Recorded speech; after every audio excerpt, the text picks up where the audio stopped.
Praise Lord. प्रभु यीशु में आप सभी का स्वागत करता हूं और इस समय हम एक और वीडियो बनाने जा रहे हैं।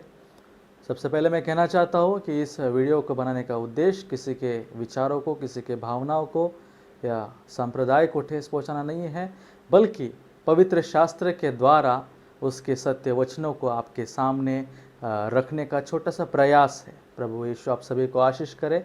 हम आगे की ओर बढ़ते हैं।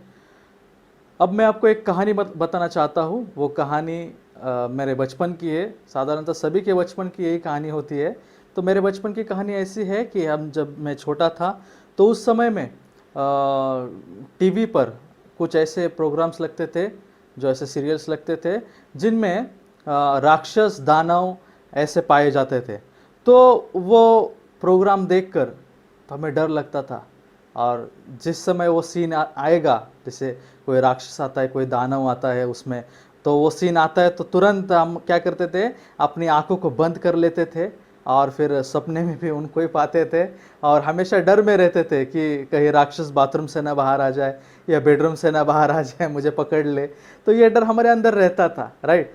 तो ये राक्षस या दानव के बारे में जब हम देखते थे तो उनकी उनकी जो छाया थी हमारे अंदर बैठती थी और हमेशा अंधेरा होते समय हम तुरंत भागते थे, अंधेरा में जाने से डरते थे। तो ये सब बातें हमारे साथ होती है और मेरे नहीं बल्कि सभी के साथ ये हो चुकी है।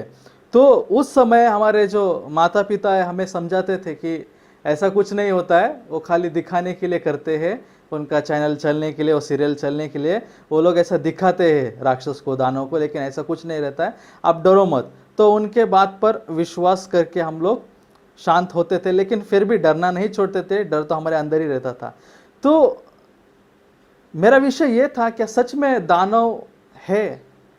क्या सच में पृथ्वी पर दानव थे? क्या सच में पृथ्वी पर दानव या राक्षस रहते थे? ये मेरा विषय है।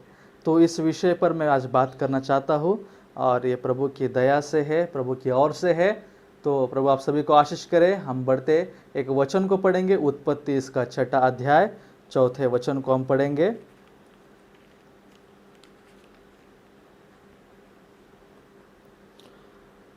उन दिनों में पृथ्वी पर दानव रहते थे और इसके पश्चात जब परमेश्वर के पुत्र मनुष्य की पुत्रियों के पास गए, तब उनके द्वारा जो पुत्र उत्पन्न हुए वे शूरवीर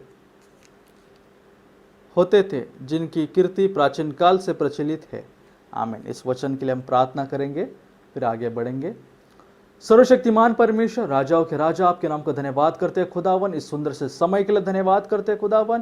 प्रभु ये समय आपने मुझे दिया और इस समय के द्वारा प्रभु जो आप बातें कर रहे हैं, प्रभु जो सुनेंगे ऑनलाइन, सभी के मन को छू लेना परमेश्वर। उनके हृदय को प्रभु आप खोल दीजिए, उनकी आंखों को खोल दीजिए खुदावन, उनके बुद्धि को खोल दीजिए, उनको ज्ञान से भर दीजिए खुदावन। ये जो आपका वचन है ये उनके अंदर जाकर प्रभु बीज बोकर प्रभु जो फल लाए प्रभु, इसलिए मैं विनती करता दुआ करता हूँ खुदावन। प्रभु सभी को आशीष कीजिए, मुझे खुद को स्वयं को आशीष कीजिए। मैं शून्यवत हूँ प्रभु, मैं कुछ नहीं हूँ प्रभु, जो कुछ है वो आप है प्रभु खुदावन। इसलिए मेरे द्वारा आप बातें कीजिए, मुझे चलाइए, जिस तरह से मूसा को चलाए उस तरह से मुझे चलाइए खुदावन।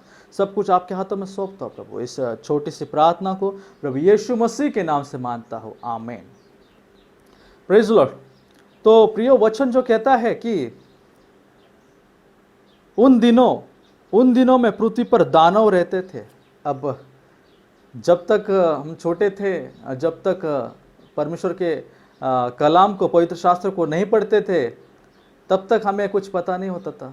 हमें भी फिर बाद में जब बड़े होने लगे तो पता चला कि हाँ ये सब काल्पनिक है, ये सब झूठ है। लेकिन सच में जिस समय से हम परमेश्वर के अध्ययन में घुस गए, जिस समय से हम परमेश्वर के पवित्र शास्त्र को पढ़ने लगे, फिर तब जाकर पता चला कि उस समय में दानव रहा करते थे।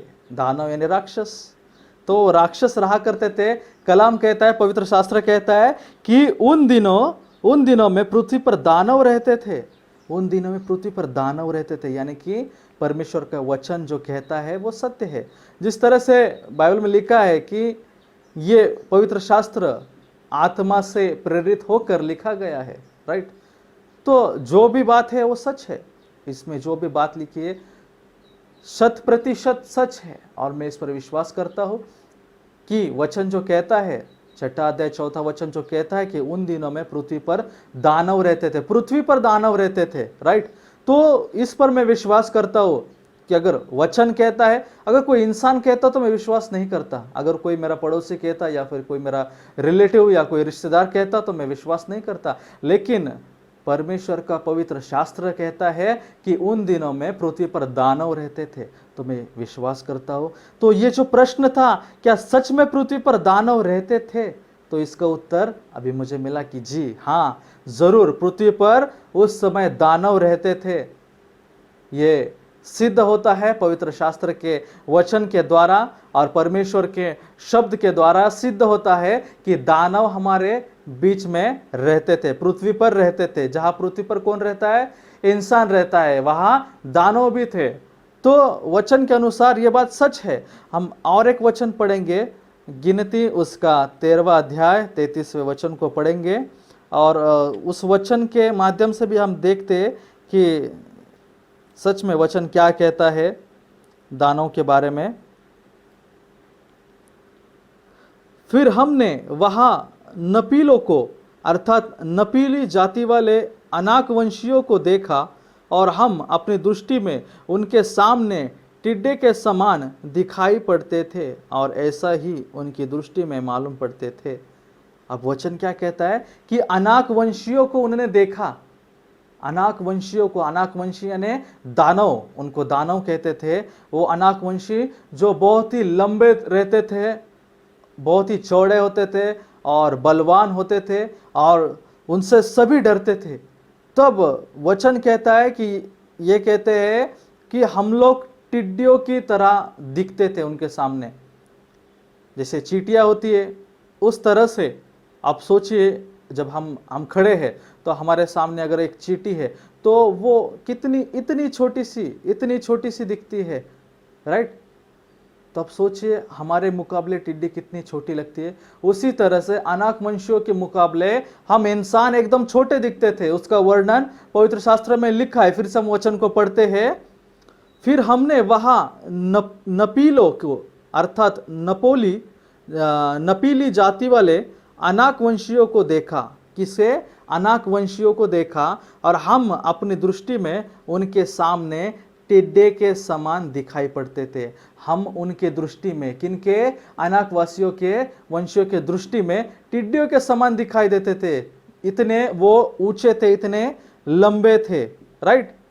तो वचन के अनुसार वो अनाक वंशी, वो दानव जो दैत्य भी कहलाते हैं, वो राक्षस, वो हमारे बीच में थे, पृथ्वी पर थे। अब ये बात हमें यकीन दिलाती है कि पवित्र शास्त्र के अनुसार वो इस बीच में थे, हमारे बीच में थे और हमारे बीच में से नष्ट कर दिए गए। तो परमेश्वर का वचन कहता है कि परमेश्वर ने मानव को मट्टी के धूल से रचा, राइट, और उसको बनाया और उसके नथनों में जीवन का श्वास फूंक दिया। अब परमेश्वर का वचन यह नहीं कहता है कि परमेश्वर ने दानव को बनाया, राइट। परमेश्वर का वचन यह नहीं कहता। परमेश्वर का वचन कहता है कि परमेश्वर ने आदम को बनाया। आदम कौन था? इंसान था। और उसी के फसली के द्वारा हवा को भी बनाया, राइट। वो भी इंसान थे। लेकिन प्रभु का वचन कहता नहीं कि मैंने दानव को बनाया। दानव को उसने नहीं बनाया, फिर भी दानव वहां पर मौजूद थे। वचन कहता है प्रलय के पहले भी दानव थे और प्रलय के बाद भी दानव थे। अब यह दानव आए, लेकिन आए कहां से? जो पतित स्वर्गदूत थे, जो बाद में लूसीफर, शैतान कहलाए, उनके दूत जो कहलाते थे, उनके द्वारा ही दानव का जन्म इस जगत पर हुआ, राइट। क्योंकि परमेश्वर कहता है कि मैंने दानव को नहीं बनाया, मैंने इंसान को बनाया। और इंसान की वंशावली अगर देखेंगे तो जैसे आदम से देखते तो नूह तक, नूह ही धार्मिक था, राइट, और हेनोक भी धार्मिक था। तो धार्मिक व्यक्ति के द्वारा दानव पैदा नहीं हो सकता। जो अधार्मिक है, जो परमेश्वर के खिलाफ है, उन्हीं के द्वारा दानव इस जगत में पैदा हो सकते हैं। और एक वचन को देखेंगे, व्यवस्था विवरण इसका 1 अध्याय और 28 वचन को हम पढ़ेंगे। व्यवस्था विवरण इसका 1 अध्याय 28 वचन को पढ़ते हैं। हम किधर जाए, हमारे भाइयों ने यह कह के हमारे मन को कच्चा कर दिया है कि वहाँ के लोग हमसे बड़े और लंबे हैं और वहाँ के नगर बड़े बड़े हैं और उनकी शर्पनाह आकाश से बातें करती है और हमने वहाँ अनाक वंशियों को भी देखा।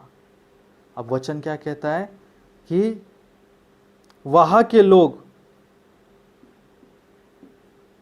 मूसा ने कई लोगों को भेजा था कनान देश में वहाँ के भेद को लेने के लिए, तो यहोशुआ और कालेब इन दोनों को छोड़कर बाकी के बोलने लगे कि वहाँ के लोग कैसे हैं, बहुत ही ऊंचे हैं, लंबे, कद से चौड़े हैं, ताकतवर है और हम उनके सामने चींटियों के समान दिखते हैं, वो हमें तुरंत मसल देंगे, इतने वो बलशाली है।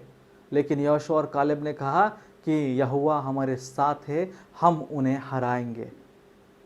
तो वचन साबित करता है कि कनान देश में अनाक वंशी लोग रहते थे और जिस समय सारे युद्ध चलते थे तो बहुत सारे अनाक वंशी वहां पर थे। अब हम देखते हैं कि दानव वंशों के नाम, जो अनाक वंशी थे, जो दानव थे, उनके वंशों के नाम भी हम देखते हैं, जैसे कि केनी, कनिजी, कदमोनी, हित्ती, परिजी, रपाई, एमोरी, कनानी, गिरगाशी, युबसी, हिब्बी, अनाकी, एमी, होरी, अन्नी, जमजुमी, कप्तोरी और नफीली।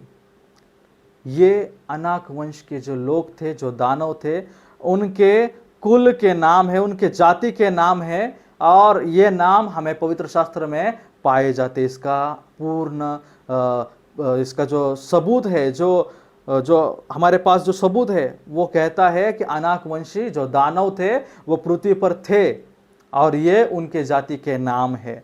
और इसी द्वारा हम प्रमाणित करते हैं कि ये हमारे बीच में होकर चले गए और इन्हें हमारे ही शूर योद्धा ने हराया है।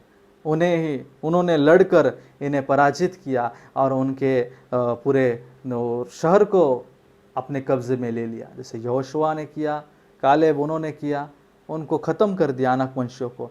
तो एक और भी लेख हमें मिलता है, जैसा कि बाशान का राजा जो ओग, वो भी एक दानव वंशी था। बाशान का राजा ओग वो दानव वंशी था, क्योंकि वो बहुत ही चौड़ा था, वो बहुत ही लंबा था। तो वचन के अनुसार हम देखेंगे, बातों से नहीं, व्यवस्था विवरण इसका 3 अध्याय 11 वचन को हम पढ़ते हैं, तो वचन के अनुसार हम साबित करेंगे कि वो एक दानव वंशी था, अनाक वंशी था। हम वचन को पढ़ते हैं। जो रपाई रह गए थे, अभी रपाई जो है वो भी दानव वंश के ही थे, उनमें से केवल बाशान का राजा ओग रह गया था। उसकी चारपाई, अभी उसके सोने की जो सोने यानी मतलब लेटने की जो पलंग थी, खॉट बोलते, तो वो जो चारपाई उसके बारे में वर्णन किया है, जो लोहे की है वह अमोनियों के रब्बा नगर में पड़ी है। साधारण पुरुष के हाथ के हिसाब से उसकी लंबाई 9 हाथ की और चौड़ाई 4 हाथ की है। अब ये जो मापन है, ये जो मापन बताया गया है, लंबाई कितनी, 9 हाथ की और चौड़ाई 4 हाथ की है। तो ये जो मापन है वो मापन मैं आपको बताना चाहता हूं। तो वो पलंग की लंबाई लगभग 18 फुट थी। कितनी थी? 18 फुट खाली लंबाई थी और चौड़ाई जो थी वो 8 फुट 4 इंच थी। अब सोचिए, इतना बड़ा पलंग किस साधारण व्यक्ति के लिए होता है? नहीं प्रियो, इतना बड़ा पलंग तो किसी दानव के लिए होता है, राइट? तो वो दानव के रूप में ही था जो कि 18 फीट पलंग पर सोता था, राइट? अभी हम साधारण लेते तो हमारा कद कितना होता है? 5.5 फीट या 6 फीट ऐसा होता है, राइट? तो हम लोग 6-6.5 फीट के पलंग में सोते, ना कि हम 10 या 12 फीट का पलंग लेते हैं हमारे लिए। नहीं, जितना हमें लगता है उतना ही हम लेते हैं। तो आप सोचिए, ये 18 फीट का जो पलंग था, उसकी लंबाई 18 फीट थी और चौड़ाई 8 फीट 4 इंच थी। तो वो कोई साधारण इंसान नहीं था, वो एक दानववंशी इंसान था। वो ओक राजा था, राइट। तो वो बाशान का राजा था, जो अनाक वंशी जो दानव था, और उसका उल्लेख पवित्र शास्त्र करता है। तो प्रियो, इस बात से हमें पता चलता है कि दानव जाति जो प्रजाति थी वो हमारे बीच में रहती थी, और परमेश्वर के दासों ने, परमेश्वर के योद्धाओं ने उन्हें ख़त्म कर दिया। तो आज इस बात पर मैं विश्वास करता हूँ। बचपन के उन सारे बातों को मैं मेरे दिमाग से निकाल देता हूँ, क्योंकि वो बातें तो कही थी, लेकिन ये एक सबूत है, एक सबूत के तौर पर पवित्र शास्त्र हमें बताता है कि वो सारे चीज़ें हमारे बीच में थी। अनाकवंशी के लोग, वो दानव लोग उन दिनों पृथ्वी पर रहते थे, उन दिनों पृथ्वी पर रहते थे। तो वो दानव है, यानी शैतान, राक्षस है, तो वो शैतान की ओर से है, क्योंकि परमेश्वर ने मनुष्य को बनाया, दानव को नहीं बनाया। तो वो शैतान की ओर से है। तो वो शैतान की ओर से है, तो वो क्यों इस जगत में आए? क्योंकि शास्त्र लेख है कि आदम का जो वंश है वो शुद्ध होना चाहिए, और उसी वंश से एक स्त्री पुत्र जनेगी, जो पवित्र स्त्री रहेगी, शुद्ध रहेगी, वो पुत्र जनेगी, और वो पुत्र ही इस शैतान का दानव का सर्वनाश करेगा। तो वो वंश उसे बिगाड़ना था, इसलिए दानव को पैदा करना एक उनकी समझ थी, एक चाल थी शैतान की, कि दानव को लाएंगे तो ये वंश बिगड़ जाएगा। तो वो कैसे लाएंगे? व्यभिचार के द्वारा। तो वो वंश को अशुद्ध करने की एक चाल थी, एक सोच थी, लेकिन वो कामयाब नहीं हो पाए। और परमेश्वर प्रभु यीशु मसीह हमारे बीच में आकर उन शैतान के सारे बंधन को तोड़कर हमारे बीच में से चले गए। लेकिन उनका आत्मा आज भी हमारे साथ है, और वही आत्मा हमें पूरे अध्ययन, इस बाइबल के अध्ययन में मदद करता है उन सारे प्रकाशनों के लिए। और वचन भी कहता है कि ये पवित्र शास्त्र परमेश्वर के आत्मा के द्वारा रचित है। तो आज हम इस विषय पर है कि सच में दानव रहते थे। तो हमें विश्वास करना चाहिए, जिस तरह से इस वचन पर हमने विश्वास किया है, उसी तरह से परमेश्वर के अनेकों वचन पर हमें विश्वास करना है। क्योंकि वचन कहता है कि विश्वास से ही तू धर्मी ठहराया जाएगा।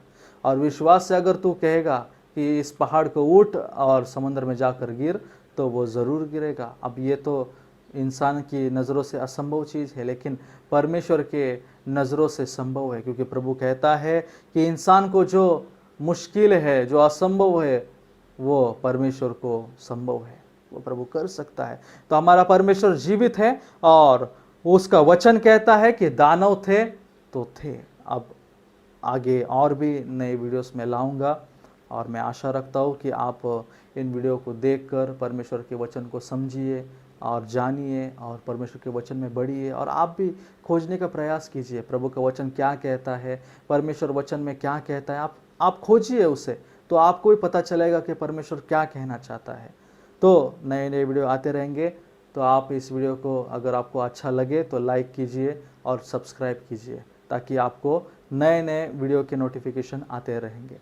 प्रभु आप सभी को आशीष करे, और मैं आशा करता हूँ कि ये वचन के द्वारा सच में आप विश्वास में बढ़ेंगे और पवित्र शास्त्र खोजने की शुरुआत करेंगे। बस इसका उद्देश्य यही था कि सच्चाई को आपके सामने रखूं, और आप उस सच्चाई को खोजें और परमेश्वर को पाए। क्योंकि प्रभु का वचन कहता है, तू सर्वप्रथम परमेश्वर के राज्य और धार्मिकता उसकी खोज कर, बाकी सब कुछ तुझे दिया जाएगा।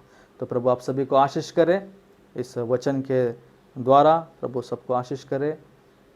ये वचन यहाँ पर मैं समाप्त करता हूँ प्रभु यीशु मसीह के नाम से, आमीन।